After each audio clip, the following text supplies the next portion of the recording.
There are 6 Colander benchmarks. The second addresses salaries as a percentage of expenditure. We've set this at 70%, excluding bonuses and other add-ons. And again, this is a tried and tested ratio for organisations working in people-focused businesses such as architecture. The average percentage of expenses spent on salary has risen marginally in this year's survey to 68%. So it's still hovering below the benchmark, but we would expect it to rise again as the economy is showing signs of coming out of a recession. Medium-sized practices average the highest percentage, 71%, while the larger and smaller practices fall below the benchmark. Bearing in mind that people are without doubt the most valuable commodity in any architect's practice, we would encourage practices that do fall below this benchmark to explore the reasons for this and be sure that they're happy with their approach to this aspect of their business. Equity partners or shareholder directors account for around about 15% of the total headcount, although this too is a percentage that varies hugely by size of practice, averaging more than 60% of headcount in those practices with fewer than 5 people. Equity holding in architectural practices remains, as ever, almost exclusively in the hands of architects. Of those with equity, only 1% are non-fee earning.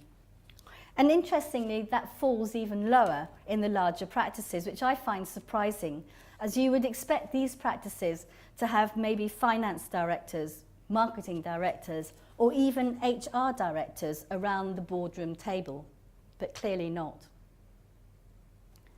Students account for 16% of the workforce, architects and technologists for 25%, senior architects for 7%, and associates for 11%. With the exception of the very small practices where the percentage with equity is far greater, as I've already said, this sort of elongated poppy seed shape, bulging in the middle and flaring at the top, is more or less replicated regardless of practice size.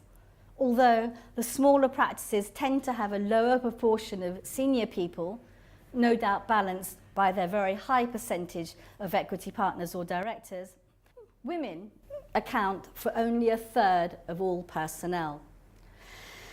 And despite all the clarion calls to increase the number of women working as fee earners in the architectural profession, and all the column inches dedicated to this matter in the trade press, the percentage of women working in technical roles remains stubbornly low. Women account for 26% of fee earners in RIBA chartered practices, a woeful figure.